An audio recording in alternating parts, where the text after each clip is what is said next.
Léopold Hurier, bachelor 2008 et programme grande école 2010.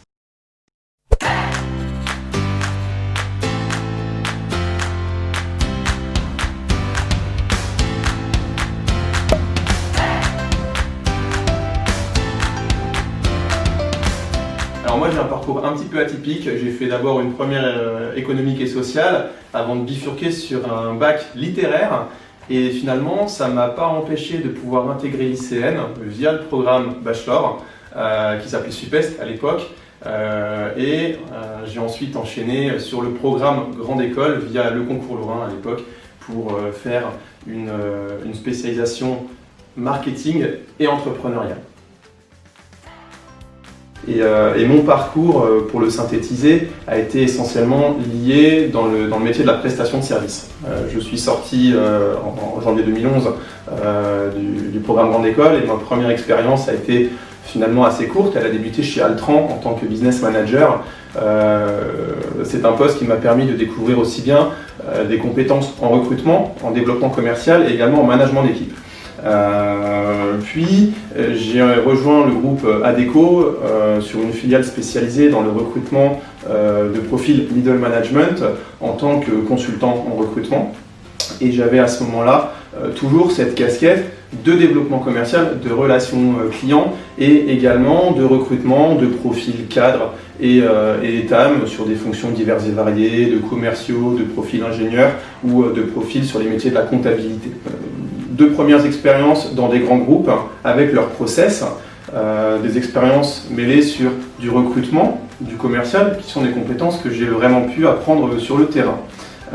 Ensuite, j'ai eu l'opportunité de rejoindre une école de commerce qui s'appelle ICN justement, et ça a été une façon de boucler la boucle dans un premier temps.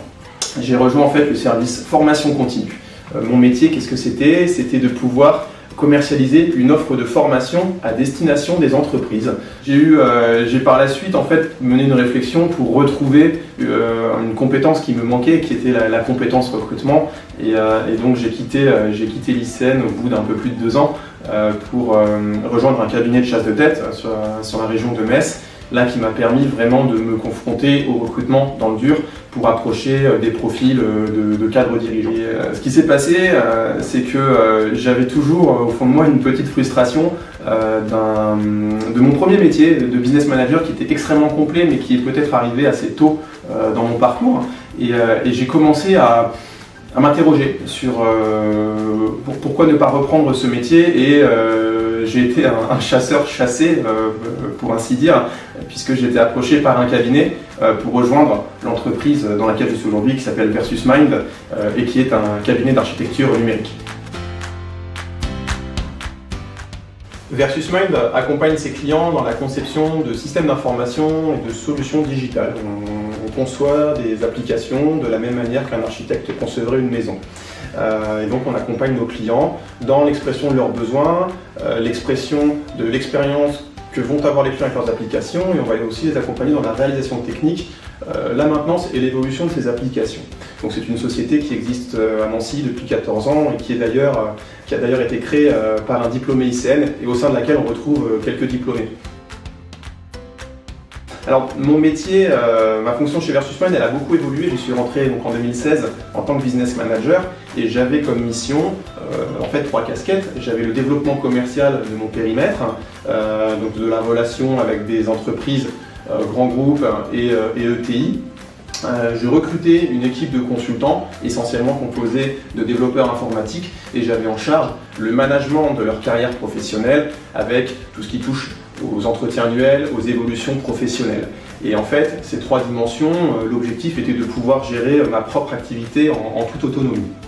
Au bout d'1 an et demi, j'ai eu l'opportunité d'évoluer en tant que responsable de l'agence de Nancy, ce qui m'a permis de prendre un peu de hauteur par rapport au quotidien d'un business manager et intégrer au sein de mes équipes des consultants qui travaillaient sur des projets externalisés. Ça a été l'occasion pour nous de développer le périmètre, d'ouvrir une agence de proximité sur Metz et de pouvoir se projeter progressivement sur le périmètre de Luxembourg. Et j'encadrais par la même occasion d'autres business managers de l'agence.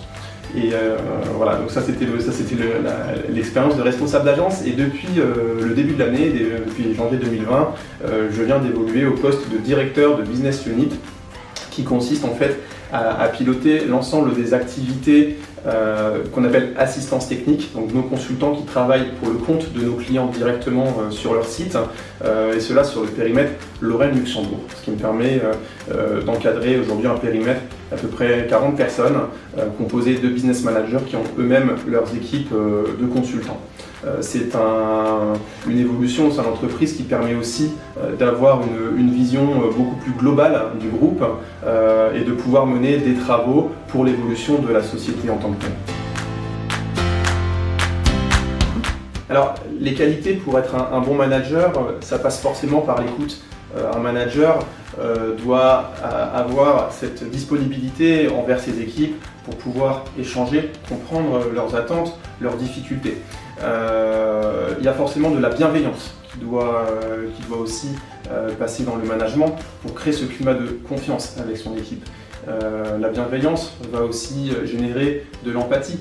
Il faut être en capacité de pouvoir se mettre à la place de son collaborateur, comprendre par quoi il est passé. Mais la difficulté du management, pour avoir un management qui soit équilibré, c'est trouver le bon dosage entre l'empathie et l'objectivité de la décision. Voilà, une décision managériale ne doit jamais être empathique, elle doit toujours être objective, elle doit toujours être équitable par rapport à d'autres décisions qui peuvent être prises. Alors, comment on peut arriver sur ces postes de management? Ça vient aussi avec l'expérience. Quand on est passé sur le terrain, qu'on a vécu nous-mêmes ces expériences, on peut se servir de ces repères pour adapter notre management. On a souvent aussi les exemples de nos propres managers, des exemples que l'on va reprendre à l'identique ou que l'on va pouvoir adapter avec nos propres valeurs. Et il y a souvent, moi j'aime bien faire une distinction entre manager et leader. Pour moi, un leader, c'est quelqu'un qui est au sein d'une équipe et qui va impulser une énergie par sa performance, par son exemplarité et par sa capacité à générer de l'émulation autour de lui. Mais le leader est souvent au sein du groupe. Le manager peut être un ancien leader, mais pas forcément.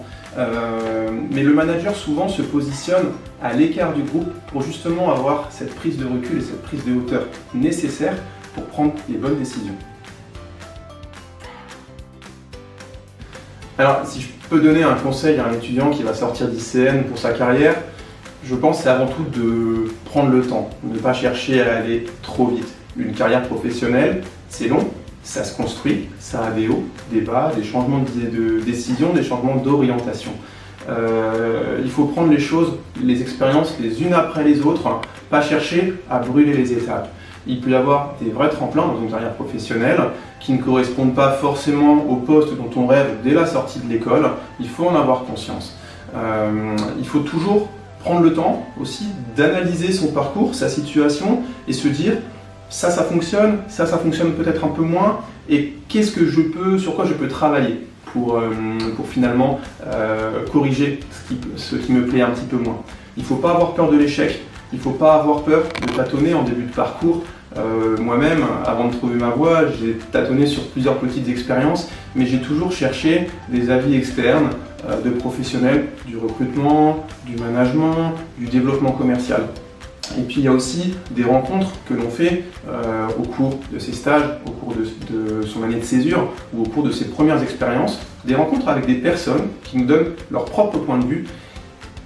Et il y a des petites phrases comme ça qui me viennent de personnes que j'ai pu côtoyer au gré de toutes ces expériences professionnelles qui ont un moment dégagé une réflexion chez moi en me disant « Ah, mais finalement, peut-être qu'il faudrait que je m'oriente d'une manière différente. » Donc, simplement en termes de conseils, pas de pression, pas de recherche d'une situation stéréotypée dès le départ. Prenez votre parcours comme vous avez envie de le prendre. Prenez conseil autour de vous, échangez, mais surtout, prenez un maximum de plaisir dans chaque expérience que vous allez vivre.